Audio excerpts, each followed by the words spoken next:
సింబాలకి ఎక్కిద్దాం మేము. ఎవరెవరు బాగా పనులు చేస్తున్నారు వాళ్ళందరూ. అక్క ఓక నువ్వు ఇటు తిరిగాక నువ్వు వస్తావా షూటింగ్లోకి? బజ్జీలు వేస్తున్నారు మా అక్క.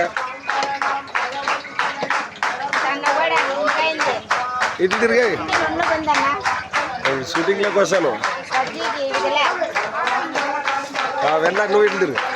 షూటింగ్లోకి వస్తున్నావు.